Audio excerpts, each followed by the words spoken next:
This is Some Considerations Regarding the Visual Stimulus by Samuel Renshaw, Volume 1, Number 3 in Psychology of Vision by the Optometric Extension Program. December 1939. In the two preceding papers, we have given brief consideration to the distinctive problem and subject matter of experimental psychology and to the importance of point of view. This third paper will continue the lines of argument developed in our discussion of the importance of viewpoint. Early in the history of psychology, many men decided after looking at the accomplishments of older divisions of natural science that the proper and profitable procedure in the attack on psychological problems was to utilize, insofar as possible, the tools and methods of the other sciences. The result was the development of the principles of sensation, simple image, and simple feeling, as the elementary mental processes which in varied combinations could be synthesized into the complex processes. Of course, in order to accomplish this synthesis, it becomes necessary to create another kind of function which served as the mode of combination of the assumed separate elements. This was the principle of association. The postulation of these basic elements and of the fundamental manner of combining the elements into larger aggregates formed the basis of the principal experimental and theoretical work for almost a half-century. But very quickly it became evident to a number of scholars that the atomistic assumptions postulated in the foregoing were wrong.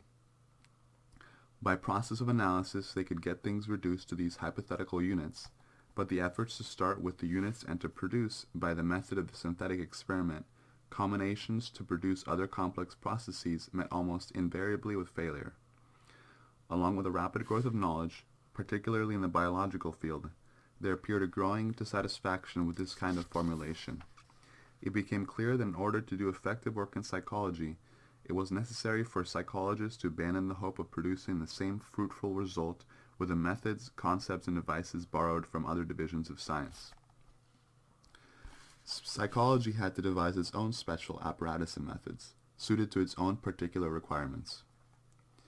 The number of those who objected to the sensation and association doctrines steadily increased until in quite recent years it is fair to say that both of these principles have come to represent historical episodes in the progressive evolution of psychology as a science.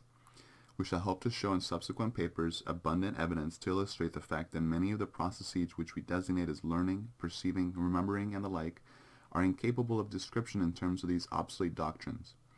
Try as one will, it is next to impossible, except under a very special set of conditions, to set up an experiment in which the laws of association can be demonstrated. It is undoubtedly true that associationism held back progress for many years because it furnished an easy logical answer to many difficult problems. But here again, closer inquiry revealed that the easy common sense answers furnished by logic were not capable of substantiation under the rigorous conditions of laboratory experimentation. Out of such considerations developed what has been called stimulus-response psychology. This approach finally reached such a climax that we were told that if we knew the response any organism was making, we could predict the nature and magnitude of the stimulus which elicited that response. Conversely, the prediction and control of behavior became the problem of determining the degree of covariance between stimulation and response. Such considerations came into sharp conflict with certain well-known principles relating to the properties of all protoplasmic structures.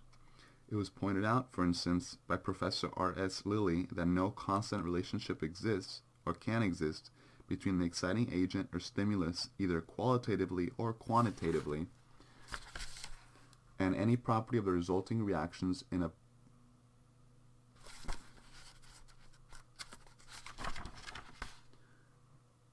Let me repeat that. It was pointed out, for instance, by Professor R.S. Lilly that no constant relationship exists or can exist between the exciting agent or stimulus either qualitatively or quantitatively and any property of the resulting reactions in a protoplasmic mechanism. Critical attempts to stipulate and define stimulus soon revealed that such a concept left much to be desired as a scientific formulation. This is because it is shown to be practically impossible to localize the stimulus in space and time. The mere fact of memory, added to that of set, predisposition, desire, purpose, intention, instruction, drive, motive, anticipation, and the reactor's perception of his total relation to the stimulus situation practically robbed the term of any specificity which it had or could possess. If one were to try to precisely isolate the stimulus, even under simple conditions, the effort usually terminated unsuccessfully. The way out of this difficulty has been to retain the term stimulus, using it to loosely designate the entire aggregate of sensor and motor events which precede any observable and measurable instance of behavior. We think of the reactions of an organism to its changing environments as a complex system of efforts to restore the best possible equilibrium when changes in the surrounds have upset the previously existing adjustment of the organism to these surrounds. An organism thus must be conceived from birth to death as a system in continual reaction, the stream of which is now interrupted and turned in a different direction by other series of energy manifestations, which introduce the necessity for some sort of behavioral readjustment. We react with and never to the types of changes in our environs which we classify as stimuli. These are simply changes in the energy relations of the organism and its surrounds. They serve as the trigger mechanism for releasing energy stored at strategic places in the body. As Verworn pointed out many years ago, all that stimulation can do is to heighten the rate of oxidation of a process already going on. A stimulus is a signal or a cue, and part of it always is supplied by the contractile and secretory apparatus involved in the resulting adjustory movement.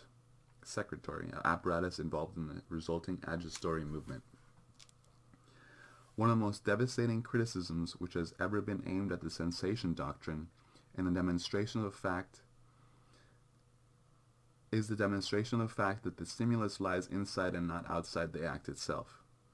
Another potent reason why we should look with great skepticism at this doctrine is the fact that if the motor mechanisms of the body are interfered with, or if they are prohibited from consummating their normal adjustory functions, then sensory stimulation fails to give rise to conscious experience.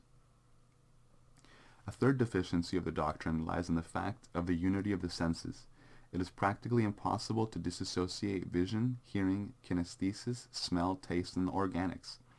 The whole trend in the evolution of the central nervous system has been to produce a mechanism in which these functions are rendered unitary rather than separate and distinct.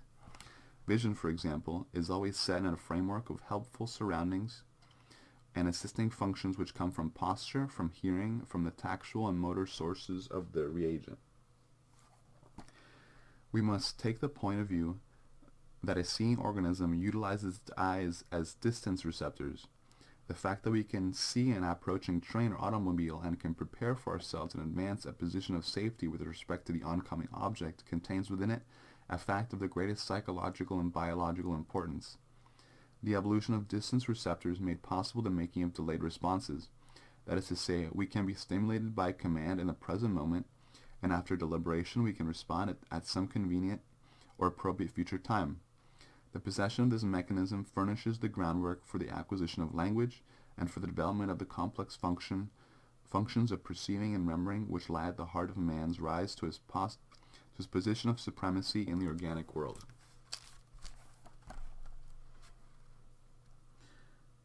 The response of the eye to light stimulus.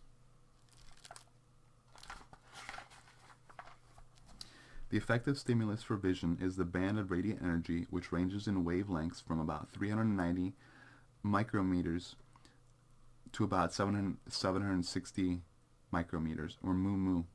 The unit of measurement, the millimicron, designated mu, is 1/1,000,000th of a millimeter. Okay. Sometimes for more millimicron. Sometimes for more precise description of the angstrom. For more precise description, the angstrom unit is used. Each angstrom unit is 1/10 of a millimicron in wavelength. The band of visible lights begins with wavelengths at the red end of the spectrum in the neighborhood of 700 mu and extends to the shorter wavelengths at the violet end and visibly terminates at about 400 mu. This range represents only a very tiny fraction of the total spectrum of radiant energy. Newton demonstrated that white light passed through a prism breaks down into its spectral components, and that once this is done, if the spectral band is refocused to a point by a concave mirror, the separate wavelengths will again produce white light. It is customary to measure light in three kinds of units. The first of these is the erg. The energy received by a unit area of a surface is caused to fall upon a thermopile. This device measures the mechanical equivalent of heat produced by the transformation of light energy into heat energy. This method is applicable to the ultraviolet and infrared as well as to the visible spectrum and is independent of the judgment of the observer. Another variation of the same method is to use some type of photronic electrocell or photoelectric cell.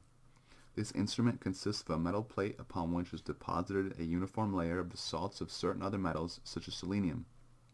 When light strikes the cell, it sets up an electrical potential, which then can be measured by a sufficiently sensitive detecting device, such as a galvanometer or micrometer. A second kind of unit, and one widely used, is the foot candle or meter candle. A candle power is defined as the intensity of a source of light equal to that produced by the flame of a spermaceti candle weighing 0.16 pounds and burning at a rate of 120 grains per hour. Let us regard this source as a point of light and assume that the light energy is radiated equally in all directions. If the source is regarded as the center of a sphere of radius x, then the total quantity of light or luminous flux is distributed over the surface of the sphere, whose area is 4 pi r squared. It is arbitrarily agreed that a source of 1 candle power gives rise to 4 pi units of light, each known as a lumen. Therefore, any portion of the surface of the sphere that has an area of r squared receives 1 lumen of light. The illumination is the amount of radiant energy incident upon a surface of unit area. Thus we speak of 1 lumen per square meter, known as the lux, 1 lumen per square centimeter, known as the foot, or 1 lumen per square foot. It is clear that illumination will depend upon the intensity of the luminous source and upon the distance of the illuminated surface from this source. From a given source, the luminous flux that reaches an area of a square foot, say on the surface of a sphere with a radius of 1 foot, is the same total quantity as that reaching an area of 4 square feet on the surface of a sphere whose radius is 2 feet. Furthermore, at a radius of 2 feet, the illumination produced on 1 square foot of area by the same source is 1/4 that produced at the radius of 1 foot. These facts are generalized in the form of the inverse square law, L equals K times I over D squared. With illumination, L is directly proportional to the intensity of the source, I, and inversely proportional to the distance between surface and source. If the surface is 1 foot from a source of 1 standard candle power, the surface is said to have an illumination of 1 foot candle. If the distance is 1 meter, it has an illumination of 1 meter candle.